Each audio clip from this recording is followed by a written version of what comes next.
dive into the much-awaited part 2 of Andrew WK here on Chilluminati Podcast. Welcome back, everybody. Yes. People have been chomping at the bit, my dude. Seriously. There's threads and tweets and links to articles and people are like, have you seen this? Oh my God, have you sseen him doing this interview with Larry King? And I guess pretty mind-blowing, I know. There's an interview with Larry King out there where Larry King literally asks him like this whole like, are you the real Andrew WK? And he answered in the vaguest non-answer ever. Oh he yes, was just we will like, get there. maybe. We will get there today. Don't you? So all right, I'm gonna let go of the reins and hand him directly over to you. Can I tell you something? I was at an event talking with some people about conspiracy theories. Don't ask me how we got on this.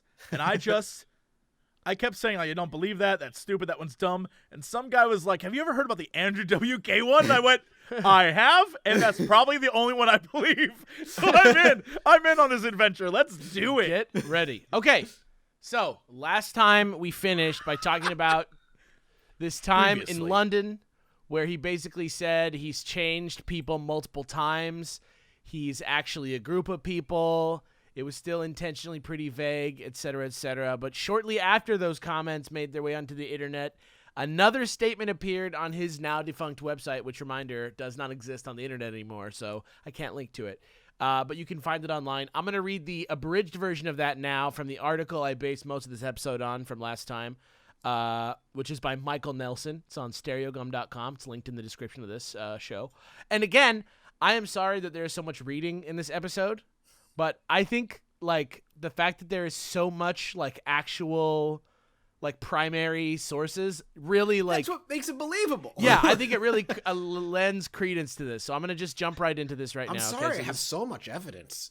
Yeah, no. Okay, so this is another statement from Andrew WK from his website. Since 2001, I have been accused of being part of a conspiracy in which I knowingly entered into a contract with creative directors who proceeded to invent a new identity for me to perform under. I'm here to say this is simply not true and a gross exaggeration of easily explainable and commonplace music industry practices. Of course, I work with people who choose not to include their whole names in the credits or who aren't on stage with me. But taking advice and guidance from other people doesn't mean I'm a victim of mind control.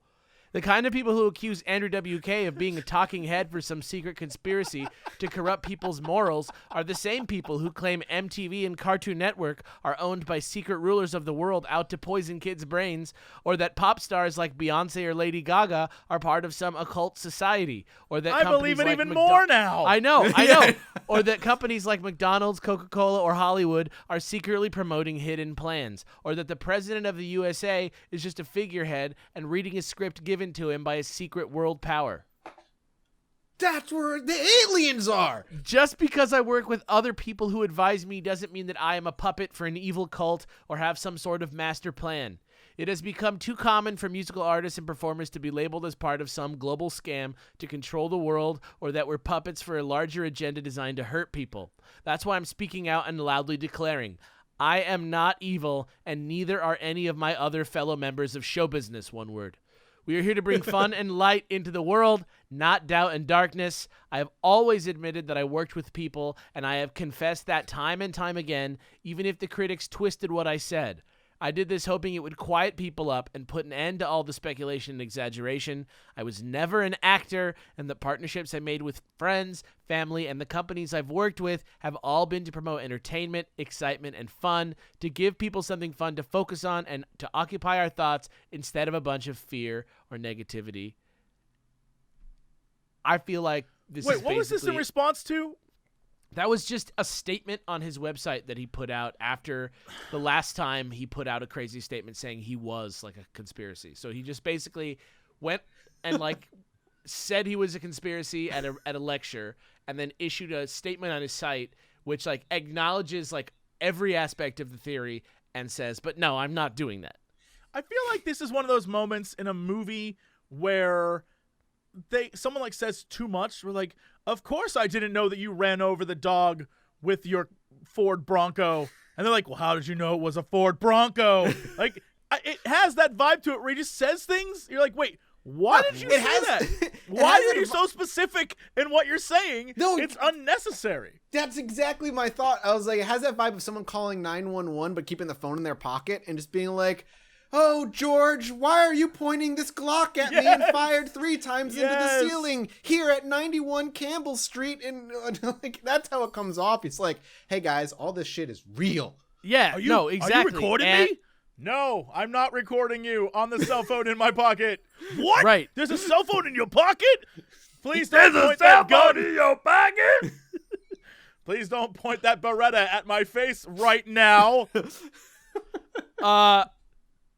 But at the same time that he put out that statement, he also put out this video, which, just like the statement, is just fucking weird. Like, I'm gonna give this to you. It's called all caps, "I am a real person," message from Andrew WK. And like, you guys just describe it to the people. Well, you'll have a link, but like, give it to tell people what you're seeing. Okay, so the video clearly appears weirdly to be cropped. Yeah, it's taken from something. I imagine this is. Oh wait, this is. God damn, I don't like this at all. This is on WK. the Andrew WK channel. Is this the real official Andrew WK? It is. This is the real official Andrew WK channel. 2010. He wished me a happy new year. His voice is pitched down. Yeah. There's no like, he's either being slowed by like 0.5% or his voice is pitched. Yeah. Does this convince you that he's just normal and fine and that there's nothing going on? It convinces me that he's a real person, and that is the intended state of the video. This is Andrew WK. That's what it sounds like. Yeah. It's very, very close. It's just his face. Yeah. I wouldn't say it's super convincing. I would say it's super weird. But forget about that for a second, because we're going to go back to the timeline. It's now 1 year later. We're in September 2009 on our timeline. All right. And Andrew WK suddenly has a new album out, okay? And it's called 55 Cadillac. No apostrophe. Just 55 Cadillac, 55 Cadillac. But weirdly enough, instead of like the normal like party vibe, darkness, anthem, rock tunes that he's known for, this literal whole album is just a bunch of solo improvised piano. Right? So that alone is strange. That is already a strange thing. That like, he does know how to play piano and always has played piano at shows, but this album is literally, it feels like something he just sat down and recorded like in a weekend, right? But it also came along with another piece in The Guardian, which was called "I Am Finally a Free Man," and includes this quote, okay? "The last decade has been so fraught with legal trouble, I've suffered hallucinations. That's why I've had to make an album consisting solely of improvisational piano pieces." Not really a reason that somebody would normally need to only improvise piano pieces. But he also goes on to say this other stuff, which basically just stirs the whole controversy right back up again, okay? This is like very soon related to that other stuff. "Over the past 10 years, I've had personal and professional issues with several people involved in my career, and due to formal agreements, I'm partially forbidden from going into detail regarding certain aspects of my recent work and, as a result, the making of the 55 Cadillac album. Here's what I'm able to say. At the end of 2004, and this is important, an old friend of mine got in some business trouble and basically decided to take it out on me. To cut a long story short, this person is someone I worked with very closely and had a formal and family business relationship with. Due to various complaints this person had with me, they were able to turn my life and career upside down." That's something he said before. "I wasn't allowed to use my own name within certain areas of the U.S. entertainment industry, and we were in a debate about who owned the rights to my image and who should get credit for inventing it. By 2008, and after a lot of negotiating, my new business team and I had come to an agreement with my opponent, and I was finally in the clear. That's how this new 55 Cadillac album became possible. We based the new record label in the UK, so there were no issues with the US. However, as of last week, we've been partially pulled back into the thick of it, and I'm getting hourly updates from my lawyers as I type this. I really don't know how to feel about it. It's beyond frustrating. It almost feels like a hallucination," which he mentioned in the same thing. "It inspires so much rage inside me that my mind has to seek out other outlets for that energy, and I start to feel dizzy and see stars. Anyway, I wanted this new 55 Cadillac album to sound like freedom. The sound of a piano being played by a free man. No one telling me what to play or how to play it. And no master plans, high concept visions, worldwide goals with rollout schedules, no style consultants or acting coaches, no more meetings with sponsors or computerized yelling. No more threats. See, that just sounds like a man who's sick of the industry. But it sounds like he's sick of master plans, high concept visions, worldwide goals, rollout schedules, style consultants, acting coaches, and computerized yelling. What is computerized yelling? When he in his songs, he's like, Auto-tune? Yeah, maybe like something like that. I guess. Go listen to. Can I just tell you first off? After the last episode, I spent maybe 4 or 5 days only playing Party Hard over and over and over again. And at the end of that song, he goes, yeah! And it's computerized. It is not a yell, a man. No man goes, yeah! No one does that. It's a Gamers! weird yeah. That's so funny. But yeah, at this point, based on this, it seems like elements of every explanation are true. He mentions like getting dizzy and seeing stars, which could be a reference to like the psychotic break theory. There's stuff that alludes to secret conspiracies here. There's stuff that alludes to the hired actor. There's even stuff that alludes to Steve Mike, which, by the way, I don't know if you caught this with the name of the album, but last time I said it was very important that you remember one thing. What was that thing? 55. 55 equals who? Steve Mike. Cadillac 55 equals, yeah. And it specifically doesn't have an apostrophe like you would use if it was referencing a year. So his real name. So is it that's like the idea that he might be Steve Mike? You know, I wish I could just tell you flat out that's what I think, but I don't know. But it was true. Like this stuff that he said, he was on a new UK label, which, by the way, he called Skyscraper Music Maker. Everything seemed to be going well.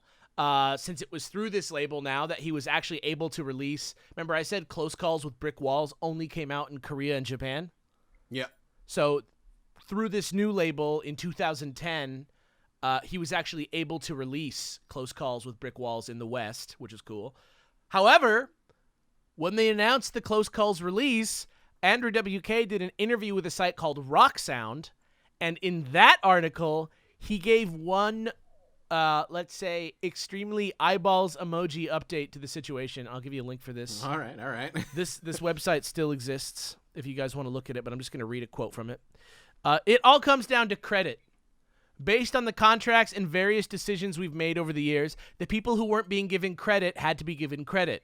An easy way for them to get credit is for them to have their name on the label. That way, whatever I put out, they automatically receive credit for, which turned out to be a really fancy way of him just announcing that going forward, the label that he just started, Skyscraper Music Maker, would now be called, guess what? Steve Mike Music. What? He renamed the label Steve Mike Music when he put out Close Calls for Brick Walls, and he says, like I just said, like it all comes down to credit. An easy way to do it is to put their name on the label. And so, yeah, he officially, when he put out Close Calls for Brick Walls, that is out on Steve Mike Music, the label. And then in February 2010, he did another one of those like sort of like half concerts that's like really more of like a motivational speaking gig thing that he's been doing. This one was in New York City. It was at a place that he used to co-own, which was called Santo's Party House. And there's a write-up about it in the Atlantic by this guy, Chris Good. I'll give you a link to that right now, if you guys want to look at that, because that also crazy. All these links are going to be in the description for this episode, yes? So people can click this? You'll have them in the notes, but I'm going to give them to you now just in case you want to look at them while we're reading. And I'm going to just read you a little excerpt from this review to just give you guys an idea of what it was like at this event. As the lights dimmed and Andrew came on stage, walking up to a lone chair in a lone spotlight, set up almost as if he was about to be interrogated, which, in a sense, he was, WK appeared, seeming quite nervous and delivering his opening statement with many pauses and some apparent emotional difficulty. Good evening, and thank you for joining me. Many of you in this room are my friends, Andrew said as the audience clapped before stopping to compose himself. I understand people want to know who I work with and who I work for, he said later in the statement, pausing to take a long drink of water. But please know that as far as I'm concerned, every one of these questions and answers is a matter between my business partners and me. It's not out of disrespect for you, the press, or any of my fans, but rather out of respect for the promises I made to my family and associates, promises that, if broken, will change my life in unimaginable ways. They did not ask to be in this spotlight. I did. I recognize I have brought this on myself, and I know, above all, I am the one who made the decisions which have brought me to where I am. I have a lot of work to do, and I intend to dedicate myself to doing it. Had he sung in his own voice on the first album? He didn't answer directly, except to say that, to answer your question, I am Andrew WK. I am the same Andrew WK that has been there from the beginning. I am the same Andrew WK you have seen on the albums. But he didn't say the voice was the same. He was asked, who is Steve Mike, a mystery producer listed on his first album, whom some have speculated is a pseudonym for WK or Grohl for the mysterious group of people alleged to have concocted Andrew WK's act and persona. Andrew WK grew obviously nervous about this and stood up to protest, sounding genuinely scared and upset that his current creative vision began when he was quite young, 18 years old, and that he takes responsibility for everything that has happened since then. On my first album, I Get Wet, Steve Mike was the executive producer. This is the name of the producer that appeared on my third album, Close Calls with Brick Walls, which will be released on March 3rd, 2010, he said, reading exasperatedly from papers on the music stand. And then, people should understand that Steve Mike or anybody else or any other group of people that I chose to work with, he said. Just because someone signed up for something or takes advice or has managers or works in entertainment or show business with other people doesn't mean they don't have a brain, okay? It doesn't mean that they're not a real person.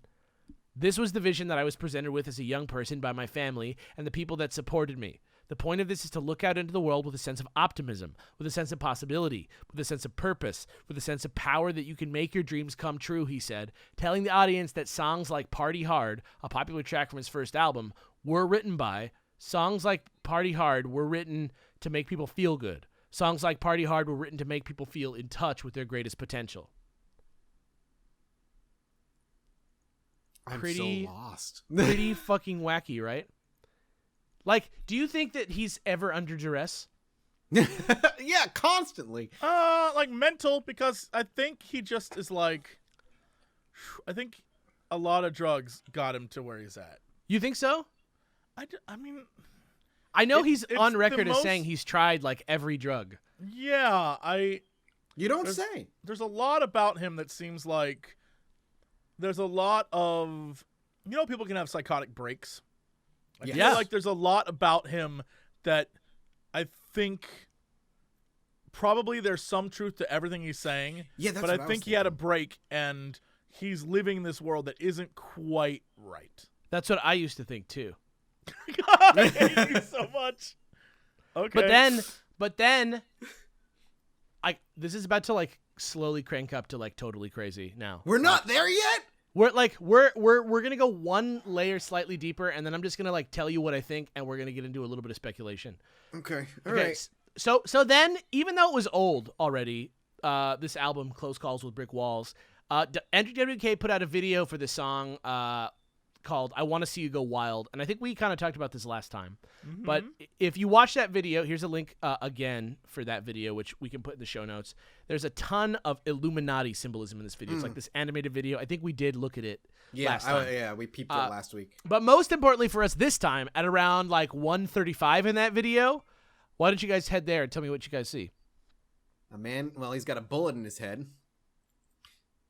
Is he dead? Is that the hint? Hang on, let's see what else we see. No, just look at 1:35. Just look at that background for a second. Wild Steve's Electronics? Yes. So there's a cartoon storefront in this video, and the most major thing you see at around this time is it's Wild Steve's, and it's spelled Steev, Wild Steve's, right? And to me, this is specifically weird because it's the first time that like Steve Mike has been like joked about in like a fun way on the like public side of the persona. You know what I mean? Which that's like kind of almost feels like it's like a knowing wink about the whole situation, right? Which to me is like, to me it's significant, but I'm still not sure where I land on this. And again, Andrew WK is doing nothing to help anybody understand. No, he makes it worse. Fucking anything. And literally at this point now, like, people like who interview him are just dead ass just asking him about this shit. And the way that he answers just keeps getting weirder. Okay. Like In 2010, again, there's a quote from Metal Sucks, which is like a website. I'll give you the link to Metal Sucks that you guys can read if you want to read that whole article. Where somebody's asking him about that talk that he gave in London, where he was like, "I am a different Andrew WK," right? Mm-hmm. Where he says, "I've changed" or whatever. And we were talking about the boat analogy, like that talk that he gave. Somebody asked him about that. He said, "Question: This is the statement that you said. I'm not the same guy that you may have seen from the I Get Wet album. I'm not that same person, and I just don't mean that in a philosophical or conceptual way. It's not the same person at all. Do I look like the same person?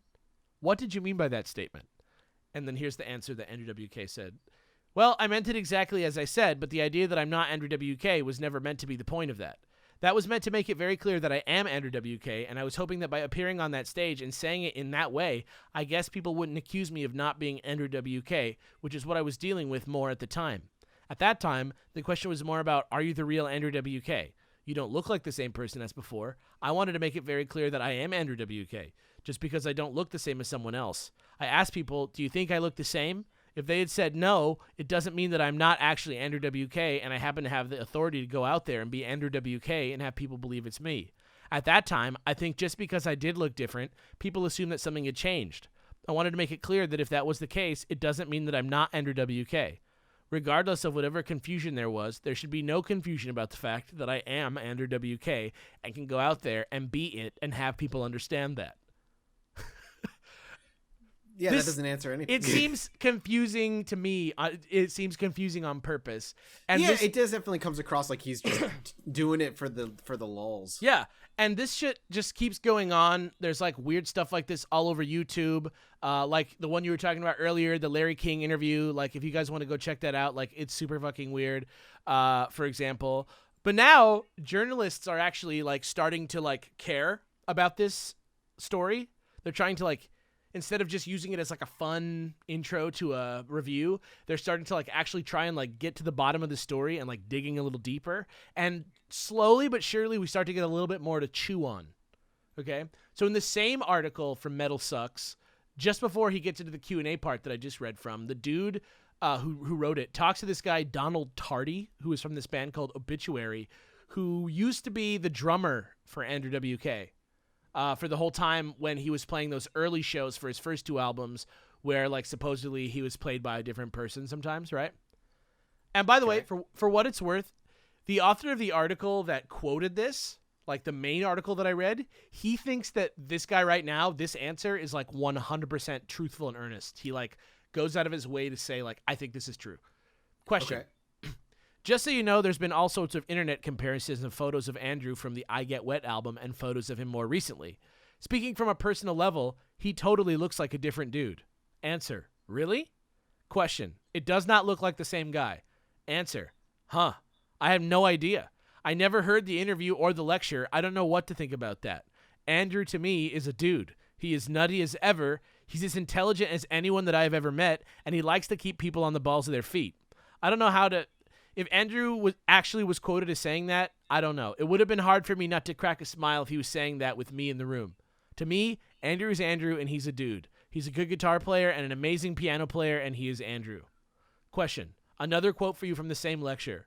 Andrew WK was created, and this is a bit of a confession, by a large group of people, almost a conference of people. I'm the next person who's playing Andrew WK. Answer. Laughter. Wow. Then you know what? I'm fooled also.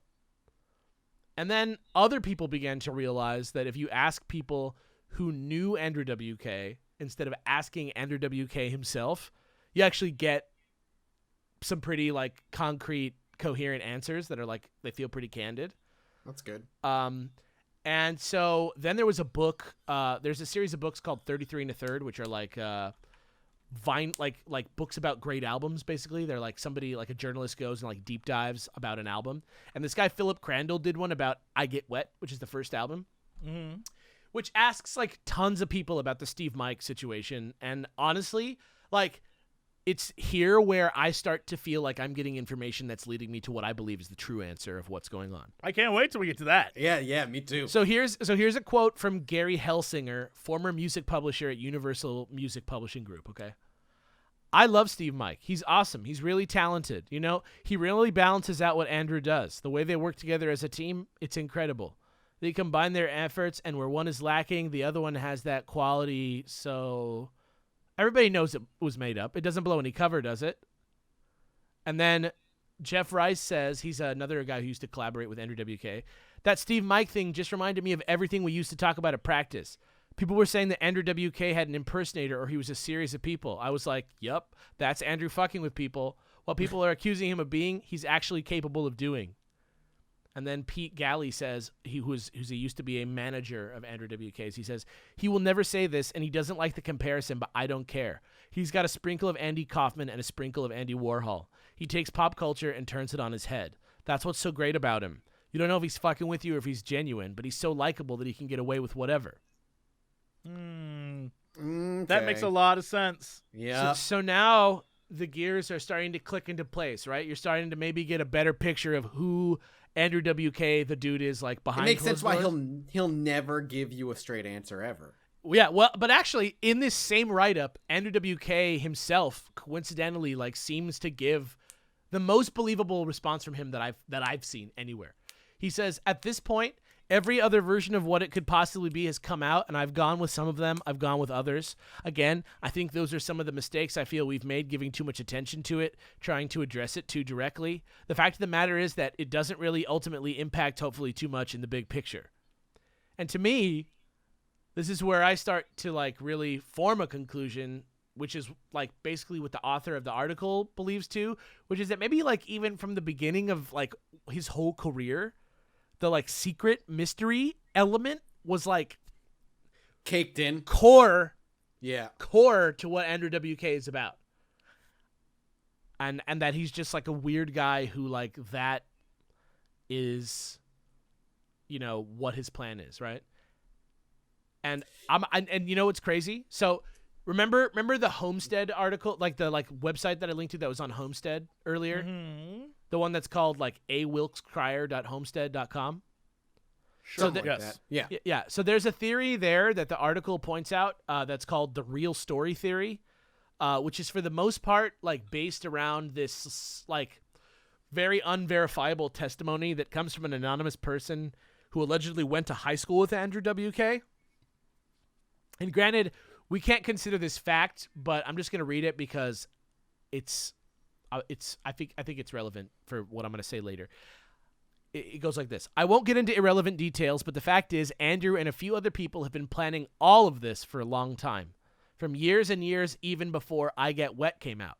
None of it is related to advertising or new albums or anything else. It's actually a lot more complicated than that, and it goes way beyond one particular time or idea. One day in the acting class, the teacher had us all stand up and talk about what our dreams for the future were. Most of the kids said to be a famous actor. One other girl said to be a star on Broadway, and I said to make movies. Andrew went last and stood up and said very slowly, I want to craft my own non-existence. The teacher asked him what he meant, and he said exactly what I said. The teacher was clearly annoyed, and the whole class rolled its eyes because Andrew was always saying weird stuff that made no sense. I asked Andrew how he was going to craft his own non-existence. I don't remember what he said word for word, but essentially he said, first I'm going to make myself undeniably exist as a recognizable and identifiable form, and then I'm going to spend the rest of my life working to eliminate it and prove that its existence was an impossible illusion all along.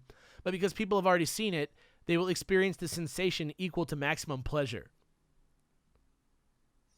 He sounds like he's needed therapy for a long time. It leads me to believe that he's more excited about this fucking theory that I'm talking about right now on this episode of this dumb show than his own music career. Like, I feel like this part of it is more important to him almost than the music even. Yeah, it definitely feels like it's at least from that quote. So he just gets off on crafting weird stuff and then convincing people that the weird stuff they saw isn't actually the weird stuff, but like all this stuff is just him trying to one up the last thing he did and try to blow people's minds. Yeah. And again, he's a prank channel before prank channels. Yeah, but again, that quote is from, 2015, right? No, just some website. There's no verification for it. And there's no record of Andrew WK saying anything to verify anything similar to that. Oh, wait, except there is. In this interview with Vanity Fair that I just linked to you, where he says, in high school, that's when I realized there was this whole other dimension of the world that was based on penetrating it and twisting it and distorting it and going after it in bizarre ways. I don't know if there's a word to sum all that up. A whole side of culture that was specifically based around blowing your mind, freaking yourself out and getting way out into the outer zone, feeling strange, basically. And I was completely and immediately enamored with that feeling. Not understanding, confusion, how it felt good to not understand, how that made things bigger and more full of possibility. It was one of the first experiences I had with a natural antidepressant. Eventually, I was able to connect that excitement that feeling gave me, the urgent curiosity, with a real melodic feeling. So, yeah, it's when he's talking about all that, my mind immediately goes to he really likes to play with the perception of reality. He likes to play with people's perception of what's real. And to almost, I don't want to say get off, but I guess get off on the fact that he's in control of it. Like, he's fucking with what you think is real, and, like, to him, that's the ultimate win. I think there is no him. I think he, like, really is serious about, like, just, like, making himself seem like an enigma. Like, it's all about perception, right? Yeah, it's all about perceiving if he just yourself appears as like an obscure person, like, I think that's what he wants to achieve. He's taking what he perceives as reality and forcing it into your own. Yeah. And at this point in the article, I don't even think it has anything to do with that. I just think it's a dude who gets off on the idea of weirding people out. Yeah. And making them uncomfortable around him so that they have to, like, they're invested in his weirdness for the sake of him just being strange. And they're like, what does this mean? And he's like, what does what mean? Like, that kind of stuff. And you're just like, who are you? And he's like, who are any of us? Like, that's his thing. Yeah. And he likes that. No, it's very similar to what a lot of this is kind of a weird connection, but a lot of cult leaders do the same thing. Yeah, it's like they kind of wrap you up in their mystery and their allure and their charisma, and then you're always questioning, but they always seem like they have the answer. The cult of partying, dude. Yeah, that's right. the cult of getting wet and partying. But this is where, at this point in the article, this is where the author just, like, starts speculating. So this is where it's really going to start getting crazy, and, like, the gravity of this is really going to start coming together. He thinks that the whole real story theory, that letter about the dude who went to school with Andrew WK, and the whole website, actually, with all the secret codes on it and shit, he thinks all of that was written by Andrew WK. And that he thinks he made up all those secret codes by himself just to give himself something to write about on all those other official sites. And there's actually a little bit of evidence to kind of support this way of thinking, as if the whole thing is like, there's not even really that many people who, like, do this legwork, except that I'm talking about it right now, and except that guy was talking about it on the Stereo Gum article. But, like, it seems like he might have just went online and slowly laid the groundwork for this whole thing himself. So here's a quote from the intro of that Homestead site that I was talking about earlier, right? This is from, like, 2004 or something. This is, like, from, like, around I Get Wet times, right? To say that Andrew WK is avant-garde is like describing a skyscraper as a tall building. It's an overstatement of the obvious. Skyscraper is an elegant word designed specifically to communicate the idea of a tall building, and it communicates the idea on its own terms by combining two romantic and lucid works into one supernoun adjective-verb hybrid of its own creation. The word skyscraper is the custom-crafted essence of tall building, in the same way that Andrew WK is the conclusion of every edge being cut and crossed. Does it seem like a coincidence after reading that he named his label Skyscraper Music Maker and then changed it almost immediately to Steve Mike Music? Yeah, man. It's weird. And I also mentioned... Yeah. I the more you talk, the more, I like the first episode, my mind was like drugs. Maybe some of this is like weird. Maybe some of this is real. Like, yeah, there's something's going on. Now I'm like, he's a troll on purpose. Yeah.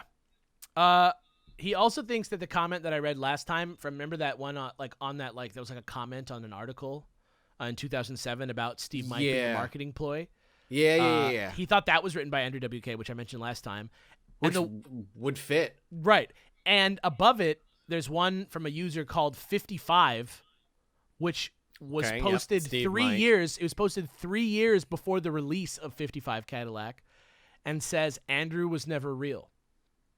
And if you remember, all the way back at the beginning, I was reading a response from the webmaster of Andrew WK's website in response to his absence. Right? Yeah. Her name was Christine Williams, right? Do you think it's a coincidence that her name is like incredibly superficially similar to Wilkes' career?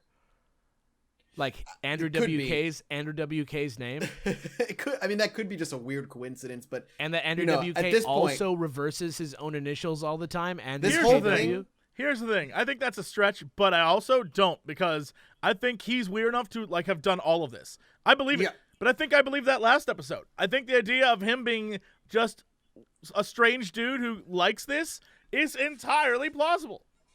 It's just it also speaks to the danger of the internet. You can be your own witness, alibi, and groundwork theory. person. Yeah. Look, I've already said this and numerous things. I'll say it again. The reason why I blew up on YouTube was back when I was doing World of Warcraft videos. Way back in the day, I would go on the forums, post a video, and then create fake accounts to keep it on the front page and be like, "Wow, this is really, really great." I'm not even gonna BS about that. That's what I did, and then I got people in my guild and friends to go on there and be like, they never watched it, but they were just like, "This is great content," and it stayed there, and people bought in, and eventually people were just, "Okay, cool." Like you had to hustle, so I get it. I don't think this contributes to his fame, though. It got people talking. No, it got people talking. It got interviews. I think it contributes to what he considers fame. When everyone stood up in that classroom, his goal. And everyone said, when everyone stood up in that classroom and everyone said what they wanted to do, this is his version of that. And it contributes to what he wants. So, of course, he's going to do more of it. Yeah, and we're getting close to the end. I'm going to read you one more. Now that we're all kind of getting on the same page, I'm going to read you another quote from that book about I Get Wet from this guy, Jimmy Coop, who is one of his guitarists, just to show you like really how close to the core of his whole presence this mystery is. Andrew is capable of so much crazy stuff that I honestly don't know for a fact if Andrew didn't hire you himself to create this book and get all this information out of people, just to find out what people are saying or thinking. I'm not paranoid, but I know the extent and the bizarre lengths Andrew's gone. Yeah, it just fits. Yeah. So in conclusion, like I think it's actually like pretty well supported, and this is just like my final sort of like statement on this. I think there actually is an element of like Andy Kaufman / Andy Warhol-esque subversion. Absolutely. I think there actually is one going on here, which Andrew WK is definitely participating in himself actively. Yeah. Not just as he's not just like saying crazy shit all the time. I think he's like trying to actively further this conspiracy. And regardless of how true it all is, regardless of whether he's written all his songs himself or whether he's ever hired any sort of body double, there is one last parallel, which we just talked about, that the article draws, that's based on the song "Don't Call Me Andy," which like I wish like we could like buy the rights to that to play at the end of this episode, because I want everybody to hear the song. Just if you have a chance, go listen to this song off Close Calls with Brick Walls called "Don't Call Me Andy." It is basically a song that is just about this. It's literally like a song about this idea and his identity and this mystery and everything. And it's, it's a very vaguely lyric song, but if you like have listened to this episode and you go listen to that song, I think it will have some very big resonant things with you. And I don't think it's called "Don't Call Me Andy," and that's the chorus of the song. It's just "Don't call me Andy, don't call me Andy, don't call me Andy." And I don't think it's an accident that Andy Kaufman and Andy Warhol's names like mixed together are literally Andrew WK, Andrew Warhol Kaufman. I think that's cool. Like where his head is at. Mind blown on that one. I like that. Damn. I'm a little depressed. He's not part of the Illuminati. He might be. You never know. We don't know how far. We don't know how far the theory is true. We don't know how much of it is real. But I think this is basically the machinations of a guy who had a crazy idea when he was in high school that has just been like using willpower to like further this insane like spiderweb of mysteries while also having a pretty like remarkable music career. That was a cool journey you took us on. Is that not crazy that that's like the thing about this one that I like is that it sounds fucking insane, like completely fucking insane, but It's by far the most convincing theory I've ever like rabbit hole down. Like I never thought that I would go down this rabbit hole and be like, I think kind it's of real. found a bottom. Yeah, you kind of found the bottom of the rabbit hole. I'm like, which I think it's never real. happens. Yeah, I wish that's cool. I wish I could like catch up with Andrew WK when he's like retired. Like I want there. I hope there's like an end. I hope there's like a finish line where he gets to be like, yeah, fuck you guys, I am alive. Andy Kaufman is alive. Like I want there to be like the big reveal. But I'm curious. So he released an album in 2018. Yeah, and the album was, according to the reviews, it had 3 spoken word tracks. All of the tracks were about positivity and uplifting people. Everything about the album was this positive, like, good vibes, I'm here for you, you can get through this kind of feel.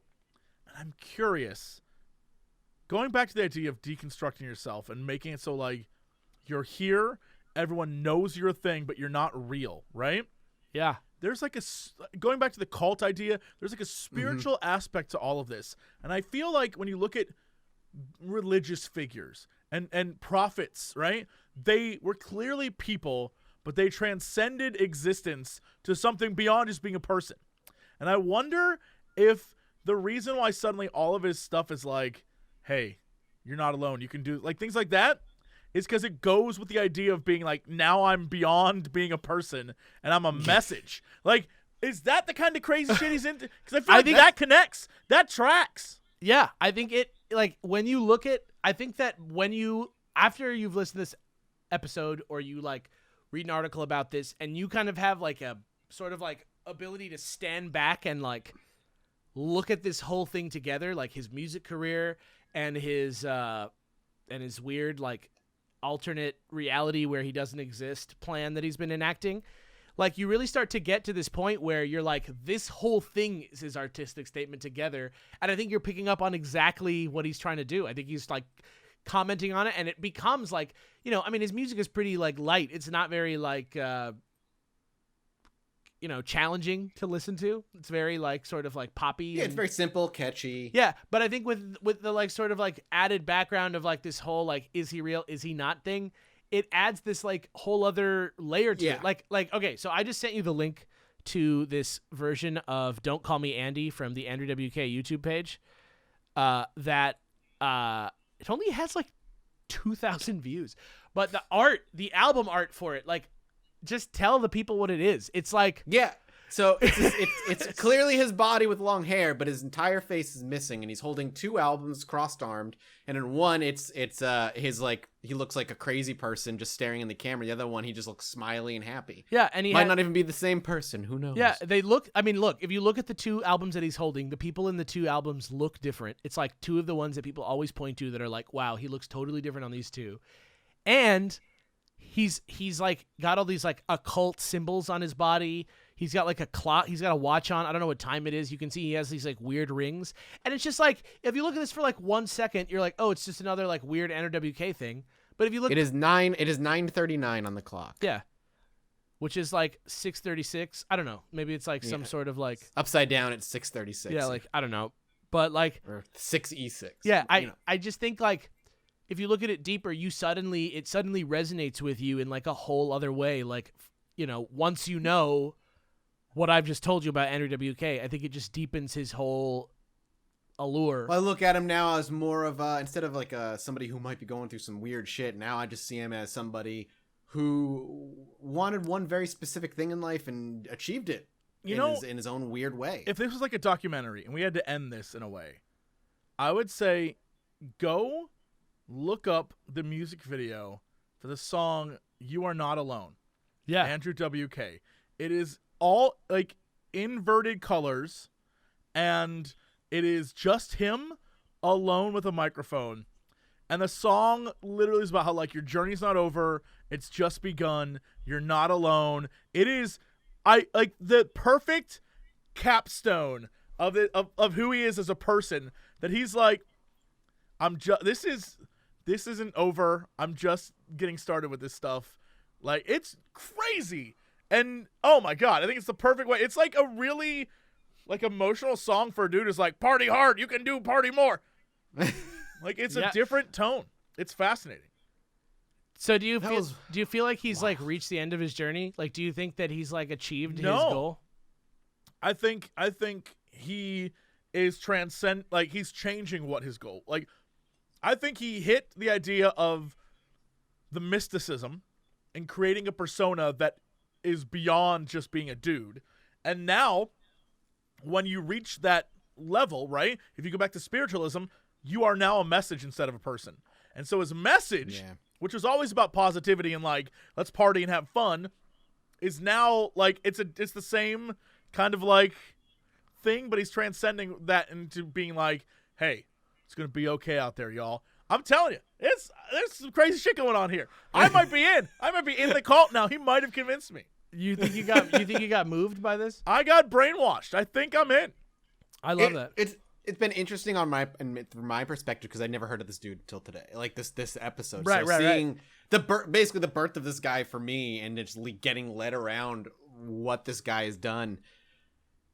Yeah, man. I like Jesse's line of thought of like, now he's going to be like a symbol and a message, and that way, in a weird way, makes himself immortal in his own weird way. He cannot be killed. Yeah. If he just persists as a feeling and a message for people. Yeah, he both is. Was that typical saying, right? You die twice, once physically and once when somebody says your name the last time. Yeah, he both is and is not Andrew WK. I achieved maximum pleasure by that was great. What did he say? He says I achieved maximum pleasure by like because people have already seen it, and I also believe it's an illusion. I have experienced a sensation equal to maximum pleasure. What a wild time. You are an excellent leader, Alex. Is it coming out? Is this coming out? Literally today. I'm going to put this out. I have to because I won't have time otherwise. Then, so you know what? If it's today. Monday or Tuesday or Wednesday, speaking of maximum pleasure, the most pleasurable thing you can put on your goddamn body is a limited edition Chilluminati Rules hoodie, which you can buy right now from theyeti.com. The link is in the show description, guys. And you can put one of those sexy sweaters on your bodies today. Put it on your bod. Put it on your hot bod. Just while like listening wear to it, Andrew WK. take a photo. You know what? Right? I got through the whole song while you guys were talking. At the end, he's like, take a step into the great unknown. It's in the song. That's 2018. What do you think we're doing on this show? The man. We're We are guiding the you all. podcast for him. He should come on. And Official, just talk to us. official fourth member, unofficial go. fifth Beatle of the Yeah, Chilluminati, he's here Andrew WK. in spirit all the time, with me at least now. He's part of me. I'm going to get an Andrew WK necklace and wear it like a cross around my neck.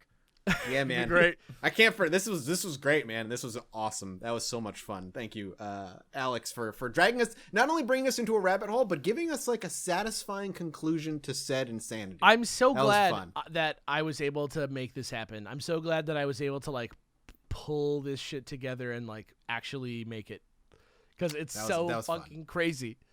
It was awesome. It was freaking great. I loved it. Well, I guess the next episode is back to shit I can't prove to Jesse, so it'll just be complete insanity. Can't wait. Thank you guys for listening. We'll be back sooner rather than later. Do go get those hoodies by the time you're listening. If this is the first day it's out, we've got like 2 days, but May 15th is when they stop. Hurry. Checking the clock. Go check it out.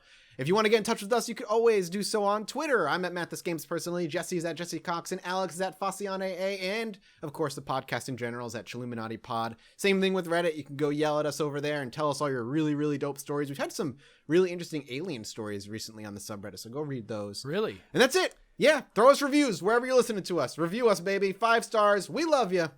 We'll see you next time. Bye. Bye-bye. Bye.